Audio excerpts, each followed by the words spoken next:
September 1940. Somewhere over the fields of southern England, a Hurricane fighter takes a burst of cannon fire through its wing. On almost any other fighter of that era, a hit like that would mean a long repair, days spent in a hangar, while skilled sheet metal workers cut and shaped new aluminum panels to replace the damaged skin.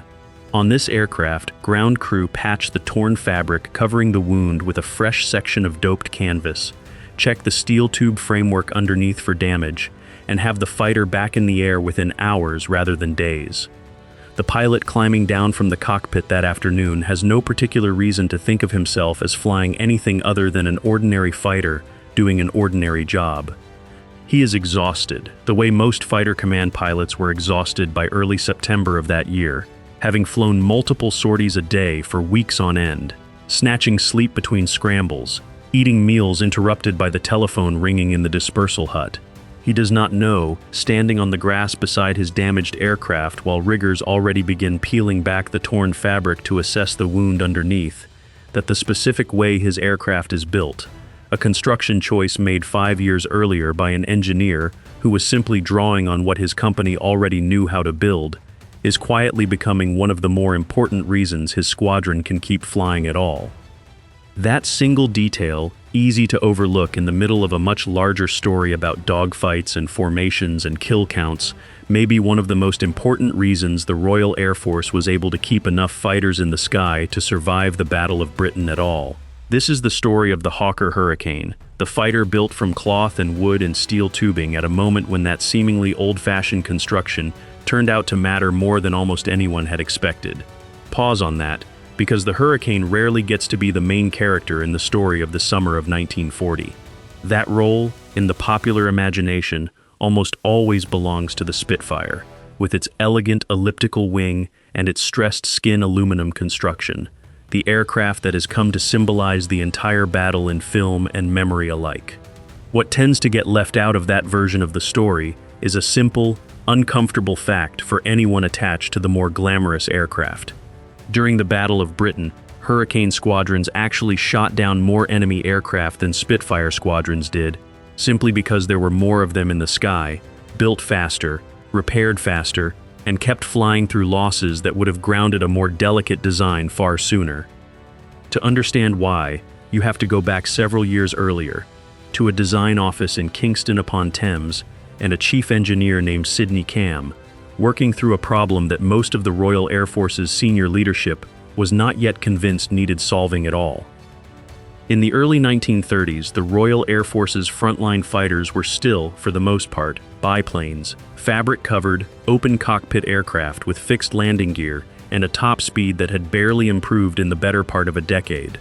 To many senior officers steeped in the doctrine and the aesthetics of the previous war, that seemed entirely adequate. Air combat, in their experience, was a matter of maneuverability and pilot skill, and a light, agile biplane with a good pilot at the controls could still hold its own against almost anything else in the sky. Some of that confidence was not entirely unreasonable given the aircraft actually flying in most of the world's air forces at the time, but it left Britain increasingly exposed to a simple, uncomfortable possibility that a smaller number of more forward-thinking officers and engineers had already begun to worry about seriously. If another nation, and increasingly all eyes were turning toward a rapidly rearming Germany, chose to invest heavily in genuinely modern monoplane fighter designs while Britain remained committed to biplanes, the gap in performance between the two air forces could become dangerously wide within only a few years.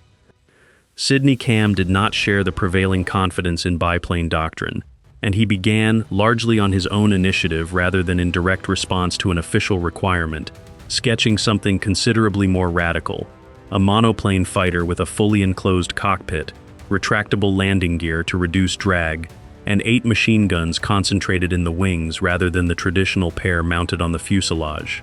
By this point in his career, Camm had already spent close to a decade as Hawker's chief designer, responsible for a long line of successful biplane fighters that had equipped the Royal Air Force through much of the previous decade, and that track record gave him a degree of institutional credibility that made it possible for him to push a genuinely radical departure from established practice, without being dismissed outright by a conservative Air Ministry.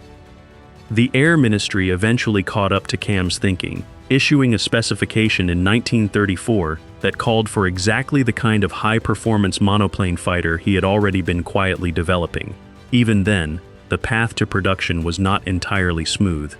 Some within the Air Ministry remained skeptical that pilots trained largely on docile, forgiving biplanes could be quickly and safely converted onto a considerably faster, less forgiving monoplane design, and questions were raised about whether the enclosed cockpit, still a relatively novel feature on a British fighter at the time, might disorient pilots accustomed to the open air and unobstructed view a biplane cockpit had always offered. Those concerns were addressed in the end, largely by the aircraft's own flight testing, which demonstrated a machine that, while considerably faster and more capable than anything the Royal Air Force currently operated, remained genuinely manageable for an averagely skilled service pilot to fly and land safely. The aircraft that emerged from that specification first flew on the 6th of November 1935, and it represented a genuine leap forward in performance over anything the Royal Air Force had previously operated. Faster, better armed, and considerably more capable in a straight-line fight than the biplanes it was designed to replace.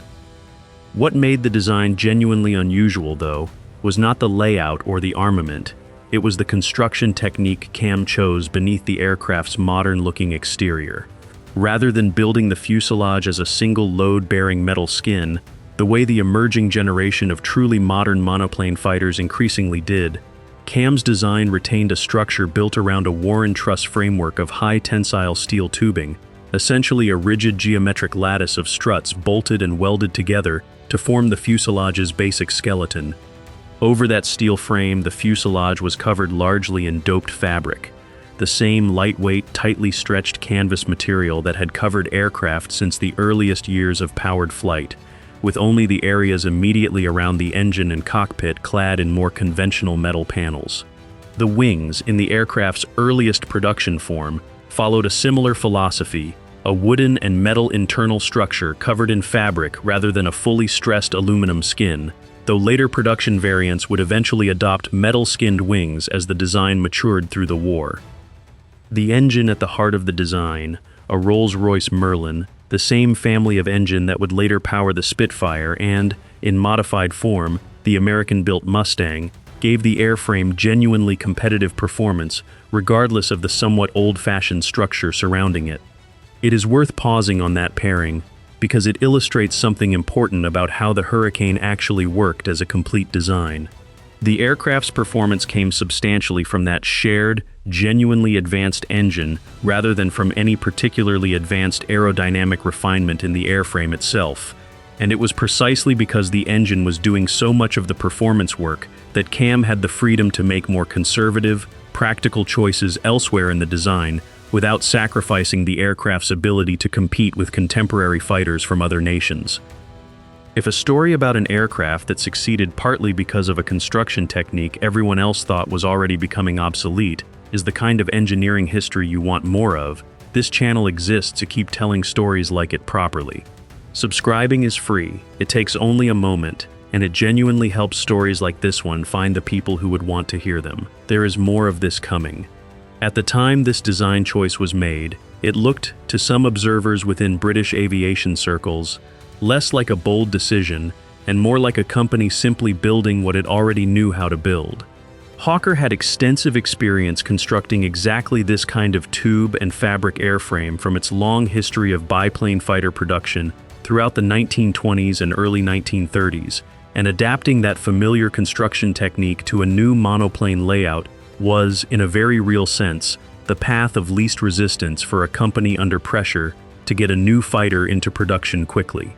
Compared to the fully stressed skin aluminum monocoque construction that a design like the Supermarine Spitfire would soon adopt, the Hurricane structure could reasonably have been seen, in 1935, as the more conservative, less technologically ambitious of the two approaches. What almost nobody fully appreciated at the time this decision was made was how enormously that seemingly conservative choice would matter 5 years later, under conditions nobody in 1935 could have fully anticipated.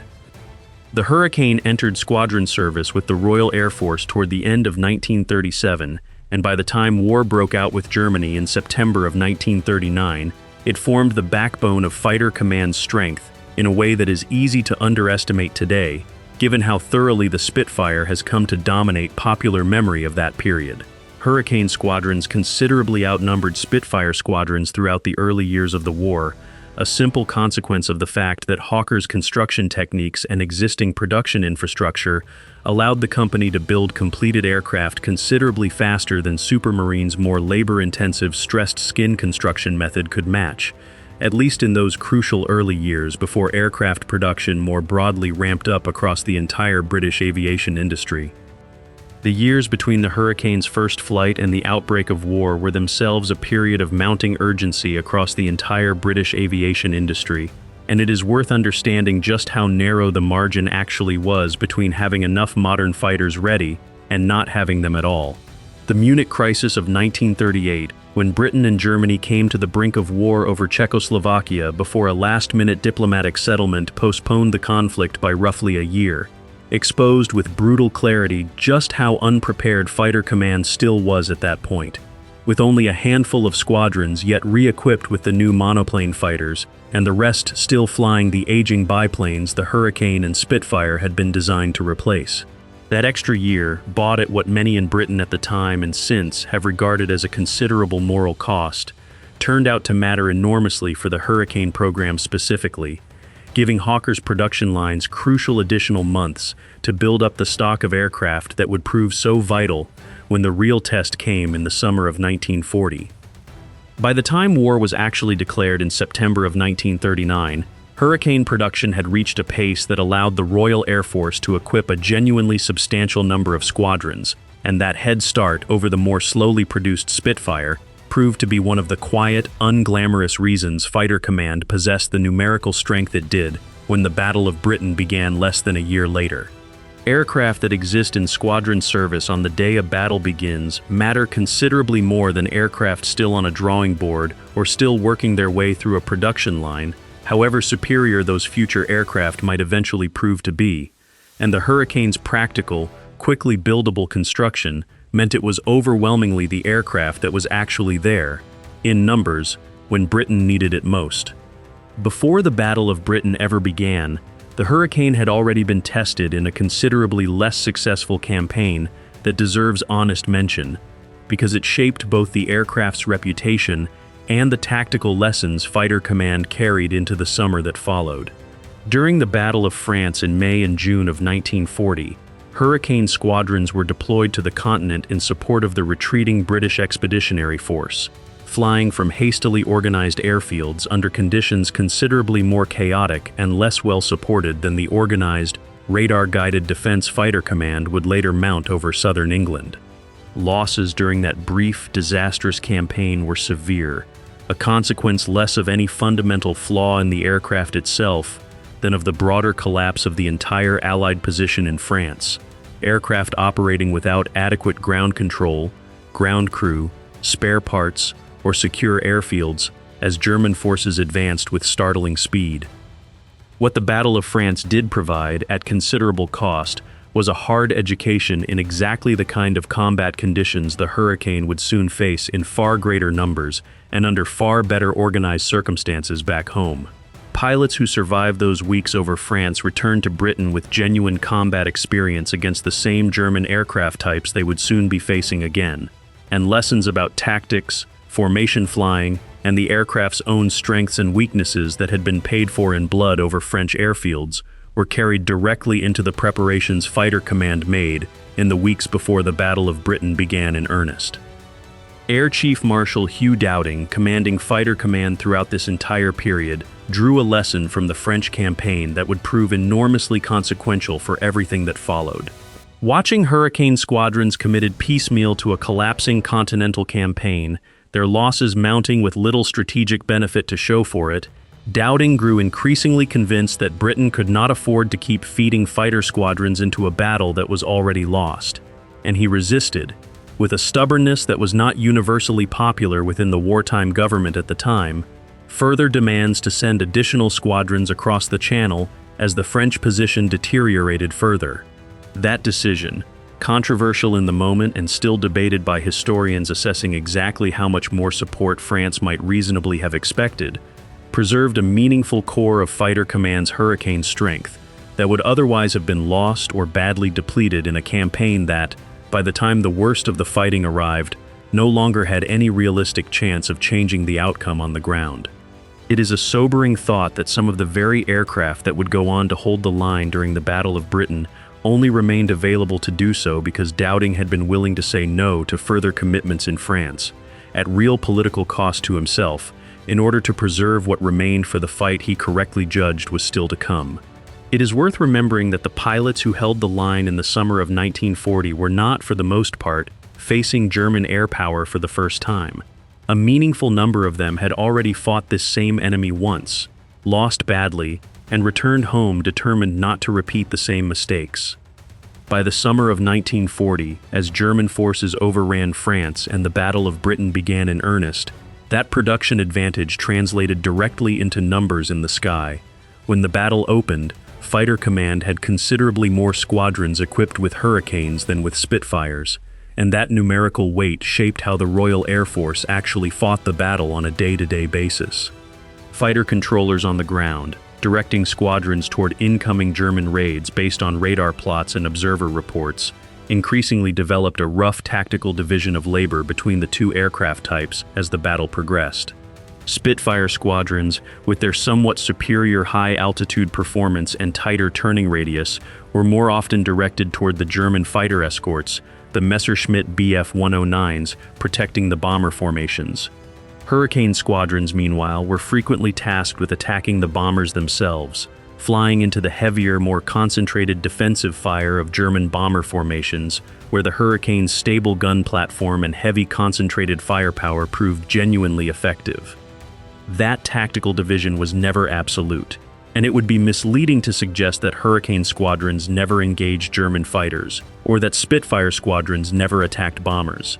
Fast-moving, chaotic air battles rarely respected the clean divisions that ground controllers attempted to impose from below, and pilots of both aircraft types found themselves, on any given day, engaging whatever enemy aircraft happened to be within range regardless of the original tactical plan.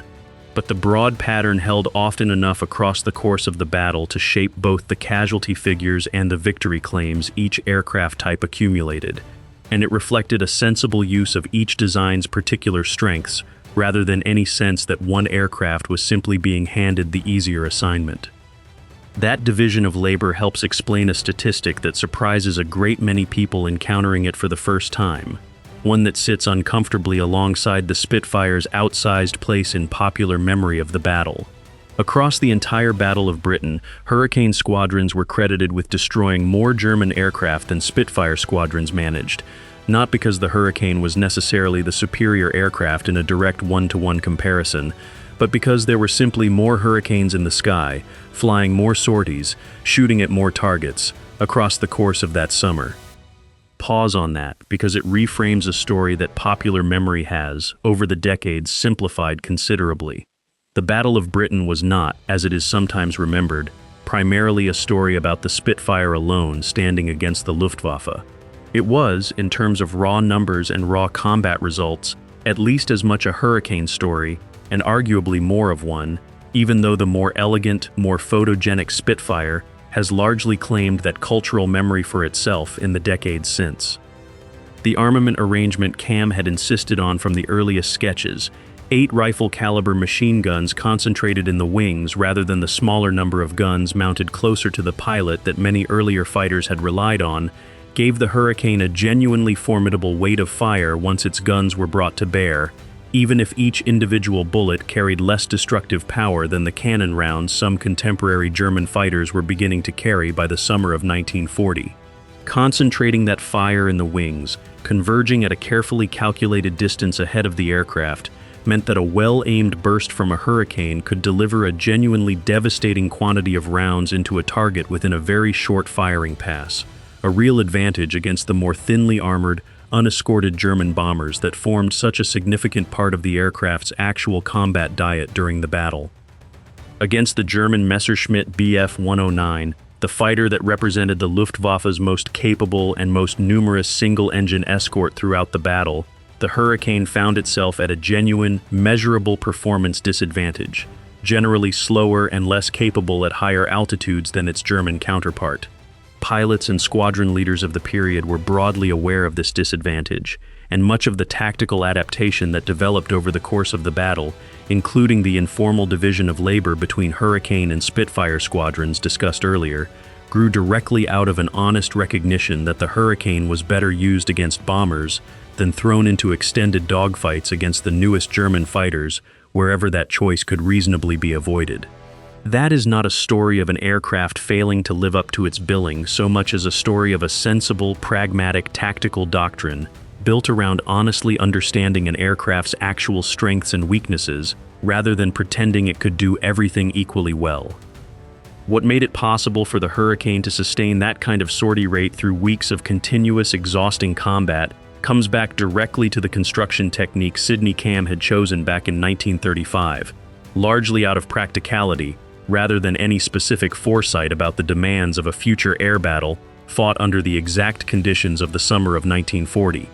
Battle damage that would have required an aircraft with a fully stressed aluminum skin to be sent back to a specialized repair depot where skilled metalworkers would need to cut, form, and rivet new sections of load-bearing skin into the damaged structure could often be addressed on a Hurricane far closer to the front line, sometimes literally on the airfield dispersal point where the aircraft had just landed.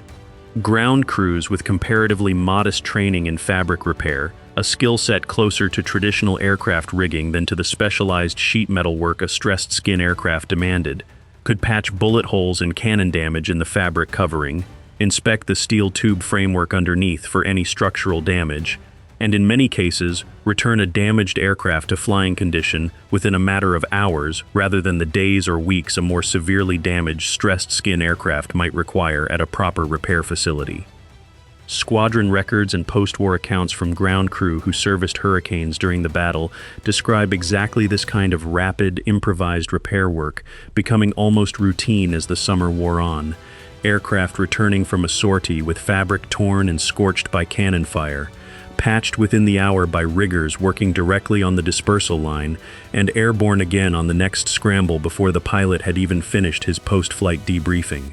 That kind of turnaround was simply not available to squadrons flying aircraft built around a fully stressed metal skin, where even moderate battle damage often meant an airframe was out of action for a meaningfully longer period, removed from the squadron's available strength at precisely the moment, day after day of the battle, when every operational aircraft mattered enormously to Fighter Command's ability to keep meeting the next wave of incoming raids.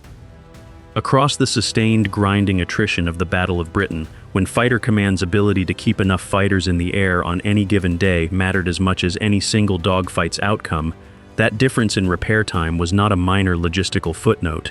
It was, in a very real sense, part of the battle itself, fought as much on airfield dispersal points and in makeshift repair sheds as it was fought in the sky over Kent and Sussex. An aircraft that could be patched and returned to service quickly effectively multiplied the number of airframes available to Fighter Command on any given day, allowing squadrons to sustain a higher operational tempo than the raw production numbers alone would suggest. The same basic construction philosophy also mattered enormously on the production side of the equation, not simply the repair side.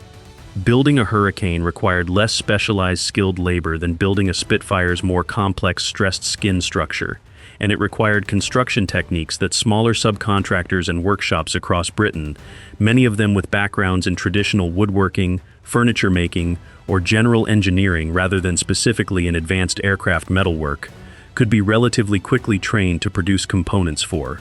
In a period when Britain's aircraft industry was scrambling to expand production as rapidly as humanly possible, with skilled aircraft workers in desperately short supply relative to the scale of the wartime expansion underway, an aircraft design that could draw on a broader pool of available labor and manufacturing capacity offered a genuine, if unglamorous, strategic advantage that had nothing to do with the aircraft's performance in the air at all.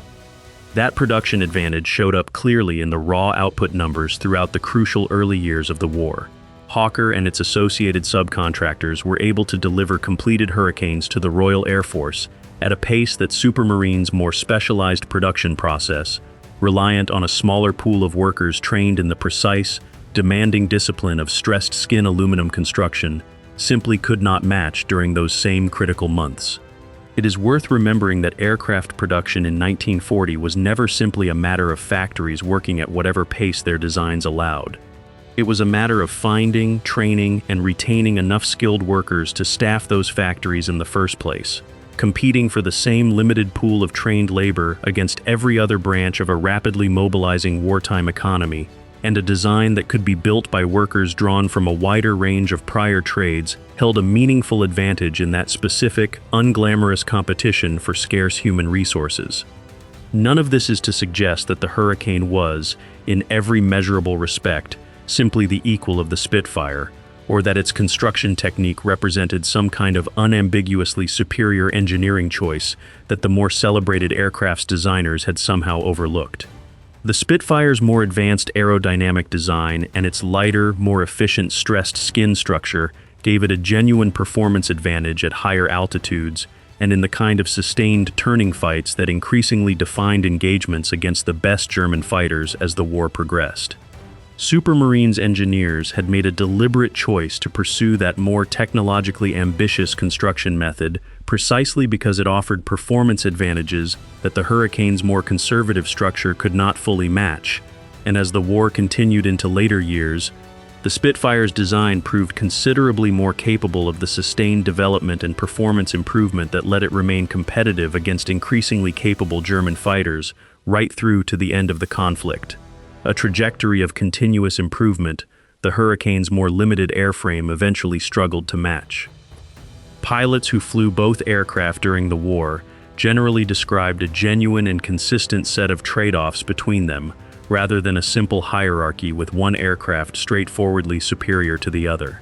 The Hurricane was frequently described as a remarkably stable, forgiving gun platform, an aircraft that held steady during a firing pass in a way that made it easier for an averagely skilled pilot to concentrate his fire effectively, and its wide, sturdy undercarriage made it considerably more tolerant of the rough, improvised grass airfields that many squadrons operated from during the battle, an unglamorous but genuinely important quality when so much of Fighter Command's infrastructure in 1940 remained considerably less polished than the aircraft flying from it. The Spitfire, by contrast, earned its reputation for the kind of light, responsive handling that rewarded a skilled pilot in a close, sustained turning engagement, at some cost in the stability and ruggedness that made the Hurricane such a dependable, if less thrilling, aircraft to fly day after day through a summer of continuous combat.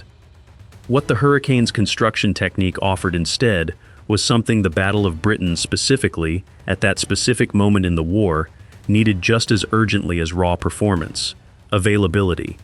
An aircraft that could be built quickly by a wider range of manufacturers, repaired quickly by ground crews without highly specialized training, and kept flying through a summer of continuous, exhausting combat in numbers that a purely performance-optimized design might not have been able to match. The two aircraft, in that sense, were never really in direct competition with each other in the way popular memory sometimes frames them. They were complementary answers to two different halves of the same urgent wartime problem, one optimized for outright performance against the most capable enemy fighters, the other optimized for sheer sustained numbers and resilience against a punishing rate of attrition. It is worth being honest, before closing, about how this story is sometimes told with more certainty than the historical record entirely supports. Precise comparative kill totals from the Battle of Britain remain, even today, a subject of genuine scholarly debate, complicated by incomplete wartime records, overclaimed victories on both sides during the chaos of actual combat, and decades of post-war research attempting to reconcile British and German records that do not always agree with each other. Pilots on both sides, flying at high speed through fast-moving multi-aircraft engagements, frequently and honestly believed they had destroyed an enemy aircraft that had, in reality, escaped damaged but still flying, and separating genuine confirmed losses from good faith overclaiming has occupied historians working through original squadron records and German loss returns for decades since the war ended. The broad picture that Hurricane squadrons flew more sorties and were credited with more overall victories than Spitfire squadrons during the battle is well supported by the surviving evidence and widely accepted among historians of the period. But any claim to a precise, universally agreed number of kills attributable to each aircraft type should be treated with the same caution any historian would apply to wartime combat statistics assembled under extraordinarily difficult conditions. What is not in serious dispute is the broader shape of the story, that the Hurricane, for all that it has been overshadowed in popular memory by its more elegant stablemate, did the majority of the heavy lifting during the battle that has come to define that entire summer in British national memory. The men who flew the Hurricane during the Battle of Britain were themselves a considerably more varied and international group than popular memory sometimes suggests, and that fact deserves its own moment of attention. Fighter command in the summer of 1940 included pilots from Poland, Czechoslovakia, France, Belgium, and numerous other nations whose own air forces had already been defeated by Germany. Men who had escaped occupied Europe by whatever means they could find, specifically to keep fighting, alongside pilots from Canada, Australia, New Zealand, and South Africa who had traveled halfway around the world to join the defense of Britain. Several of the most successful individual fighter pilots of the entire battle flew Hurricanes rather than Spitfires, including pilots from Polish squadrons whose exiled countrymen had already watched their own nation overrun, and who fought, by numerous accounts, with a particular intensity born of having nothing left to lose and everything still to avenge. One of the very highest scoring individual pilots of the entire battle was a Czech pilot flying with a Polish squadron, a detail that captures something important about just how genuinely international the defense of Britain actually was, fought in considerable part by men whose own countries had already fallen, flying an aircraft that happened to be available in the numbers and with the reliability their desperate, urgent fight demanded. Other pilots became well known for entirely different reasons, among them a squadron leader who had lost both legs in a flying accident years before the war began, and who nonetheless returned to active flying duty, first on Hurricanes and later on Spitfires, becoming one of the most publicly recognized fighter leaders of the entire conflict, and a lasting symbol of the sheer determination that characterized Fighter Command's pilots more broadly during that summer. Stories like his, whatever their individual particulars, point toward a broader truth about the Battle of Britain, that the aircraft themselves, however important their construction and their performance genuinely were, cannot fully capture on their own. The battle was ultimately fought and won by a remarkably diverse group of exhausted, frequently very young men, flying aircraft that ground crews worked around the clock to keep serviceable, under conditions of sustained pressure that few air forces before or since have been asked to endure for such a continuous stretch of time. It is also worth acknowledging honestly that the Hurricane's eventual retirement from frontline fighter service came earlier in the war than the Spitfires did, precisely because the more conservative airframe that had served it so well during the desperate summer of 1940 proved harder to develop further as German fighter designs continued to improve through 1941 and beyond. That later eclipse by the Spitfire, both in frontline capability and eventually in popular memory, should not be allowed to obscure what the Hurricane actually accomplished when it mattered most. Sydney Camm continued designing fighters for Hawker throughout the war, and the practical, resourceful instinct that had shaped the Hurricane's construction would resurface again in later designs, including the far more troubled and far more dramatic story of the Typhoon that followed it. But it was the Hurricane, built from cloth and wood and steel tubing at a moment when that seemed like the conservative, unambitious choice, that was actually in the sky, in the numbers that mattered most, on the days that mattered most, holding the line through a summer that Britain could not afford to lose.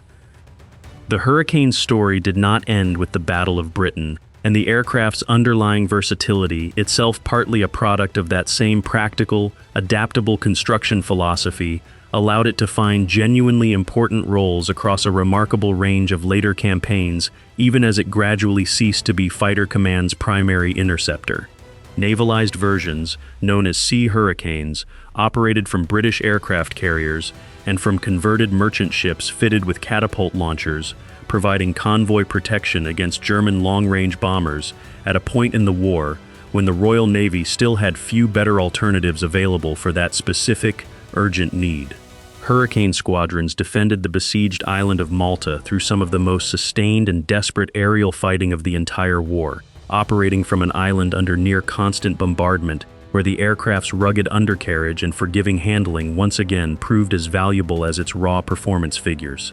Hurricanes fought across the North African desert campaign, adapted with tropical filters and, in some variants, heavier cannon armament for the ground attack role that increasingly became the aircraft's primary contribution as newer, faster fighters took over the pure air superiority mission it had once performed alone. Perhaps most strikingly, considerable numbers of Hurricanes were shipped to the Soviet Union under the Lend-Lease program beginning in 1941, arriving at a moment when Soviet aircraft production was struggling to keep pace with catastrophic losses suffered during the opening months of the German invasion. Soviet pilots flying the Hurricane on the Eastern Front found an aircraft that, whatever its limitations against the newest German fighters by that stage of the war, offered exactly the kind of rugged reliability and relatively straightforward maintenance that a hard-pressed, rapidly expanding air force operating from improvised airfields under brutal winter conditions genuinely needed. It is a detail that receives far less attention in most popular accounts of the aircraft than the Battle of Britain does, but for a period, more Hurricanes were serving on the Eastern Front than in almost any other single theater of the war, a quiet testament to just how broadly useful the aircraft's essentially conservative, adaptable design proved to be once the specific historical moment that made it famous had passed. By the time production finally ended after the war, more Hurricanes had been built than any single figure most people associate with the aircraft today would suggest, manufactured not only at Hawker's own facilities but under license in Canada and, remarkably, in the Soviet Union itself, a production footprint that stretched across 3 continents and reflected just how widely useful the underlying design had proven to be, far beyond the specific summer that made it famous. It remains, in raw production numbers, one of the most widely built fighter aircraft of the entire war, a fact that sits somewhat awkwardly alongside its comparatively modest place in popular memory relative to the Spitfire, and one more small correction worth making to a story that has, over the decades, tilted rather further toward the more elegant aircraft than the historical record entirely supports. If you have made it this far, this channel exists to keep telling stories exactly like this one, about the engineering choices that looked unremarkable at the time and turned out, under pressure nobody could have fully predicted, to matter more than anyone expected. Subscribing is free, it takes only a few seconds, and it genuinely helps stories like this one find the people who would want to hear them. Thank you for watching, and I will see you in the next one.